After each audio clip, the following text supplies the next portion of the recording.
নমস্কার বন্ধুরা, আলুর দাম বাড়াকে কেন্দ্র করে চাষিমহল থেকে শুরু করে ব্যবসায়ীরা দারুণ খুশিতে রয়েছেন এবং সকলেই জানাচ্ছেন আগামী দিনে কিন্তু আরও ব্যাপক পরিমাণে বাড়তে পারে আলুর দাম। কিন্তু আলুর লোডিং শুরু হতে না হতেই হিমঘরে ভাড়া বৃদ্ধির নোটিশ জারি করল পশ্চিমবঙ্গ সরকার। সম্প্রতি পশ্চিমবঙ্গ প্রগতিশীল আলু ব্যবসা সমিতি এবং ভাড়া বাড়ানোর বিরুদ্ধে আওয়াজ তোলেন। দক্ষিণবঙ্গে এতদিনে 1 কুইন্টাল আলু রাখলে ভাড়া দিতে হতো 168 টাকা এবং নতুন ভাড়া করা হয়েছে 182 টাকা, অর্থাৎ কুইন্টালে ভাড়া দিতে হতো 168 টাকা এবং নতুন ভাড়া করা হয়েছে 182 টাকা, অর্থাৎ কুইন্টালে ভাড়া বৃদ্ধি পেয়েছে 14 টাকা করে। এদিকে এই বছর আলুর দাম কী যায়, চাষিরা লস খাবে না লাভ করবে তার ঠিক নেই, কিন্তু ভাড়া বাড়ানোকে কেন্দ্র করে কৃষকদের ওপর কিন্তু নতুন করে একটা চাপ সৃষ্টি হয়েছে।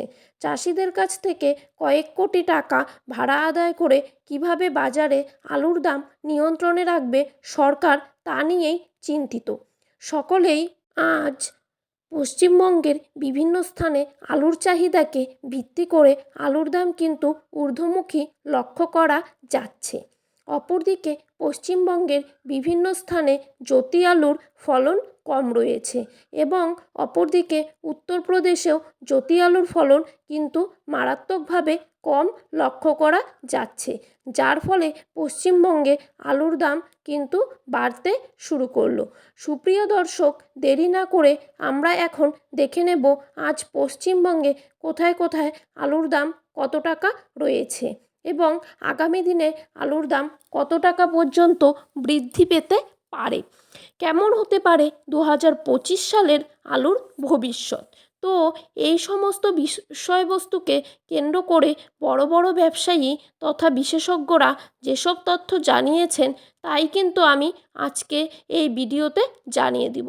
এই ভিডিওটি শুরু করার আগে একটা ছোট্ট রিকোয়েস্ট করছি, আমাদের ইউটিউব চ্যানেলটিকে সবাই সাবস্ক্রাইব করে চ্যানেলটির পাশে থাকবেন এবং আপনাদের নিজ নিজ এলাকার আলুর ফলন কমেন্ট বক্সে কমেন্ট করে লিখে জানাবেন, কারণ অনেকেই কিন্তু জানাচ্ছেন যে বিঘা প্রতি এবছর আলুর ফলন অনেক কম রয়েছে, আবার অনেকেই দাবি করছেন যে বিঘা প্রতি আলুর ফলন অনেক বেশি।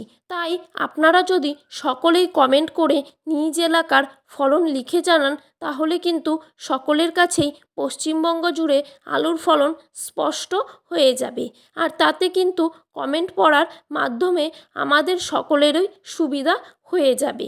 তো চলুন বন্ধুরা এক নজরেই দেখে নেওয়া যাক। আলু তোলার আগে দক্ষিণবঙ্গের বিভিন্ন জেলায় শিলাবৃষ্টির পাশাপাশি ব্যাপক ঝড় বৃষ্টিও হয়েছিল। অনেক জায়গাতেই কিন্তু আলুর ব্যাপক ক্ষতি হয়েছিল। পশ্চিমবঙ্গেও কিন্তু আলুর দাম ঊর্ধ্বমুখী লক্ষ্য করা যাচ্ছে। এছাড়া পশ্চিমবঙ্গে অন্যান্য রাজ্যের তুলনায় কিন্তু এখানেই আলুর দাম সবথেকে কম। উত্তরপ্রদেশ, দিল্লি, পাঞ্জাব এই সমস্ত মান্ডিতে কিন্তু আলুর দাম অগ্নিমূল্য হয়ে গিয়েছে। আজ সোনামুখীতে পোকরাজ আলুর দাম 50 কেজির প্যাকেট হিসেবে রয়েছে 390 টাকা। 430 টাকা বাঁকুড়া জেলার জয়রামবাটিতে পোকরাজ আলুর দাম কিন্তু 50 কেজির প্যাকেট হিসেবে রয়েছে 360 থেকে 390 টাকা। আর রেডির দাম রয়েছে 430।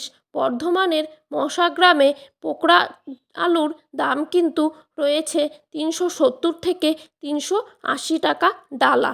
কোয়ালিটির দাম রয়েছে 450 টাকা। কুমরুলে কলম্বো আলুর দাম রয়েছে 520 টাকা এবং রেডির দাম রয়েছে 610 টাকা। হুগলির তারকেশ্বরে জ্যোতি আলুর দাম কিন্তু রয়েছে 490 টাকা আর রেডির দাম রয়েছে 550 টাকা। তারকেশ্বরে কলম্বো আলুর দাম কিন্তু রয়েছে 490 টাকা আর রেডির দাম রয়েছে 550 টাকা। হাওড়া জেলার উদয়নারায়ণপুরে সুপার 6 আলুর দাম রয়েছে 530 টাকা। বর্ধমানের মেমোরিতে পোকরা আলুর দাম রয়েছে 390 টাকা এবং রেডির দাম রয়েছে 440 টাকা। পশ্চিম মেদিনীপুর জেলায় আমলাগোড়ায় পোকরা আলুর দাম কিন্তু মাঠেই রয়েছে 350 থেকে 380 টাকা এবং রেডির দাম রয়েছে 420 টাকা। কোচবিহারে পোকরা আলুর দাম কিন্তু দেখা যাচ্ছে 400 থেকে 430 টাকা। রেডির দাম রয়েছে 450 টাকা। ধূপগুড়িতে সাদা বা জ্যোতি আলুর দাম রয়েছে 430 থেকে 440 টাকার মধ্যে এবং উত্তরবঙ্গের সব জায়গাতেই লাল বা হল্যান্ড আলুর দাম রয়েছে 610 থেকে 660 টাকার মধ্যে। ধন্যবাদ বন্ধুরা।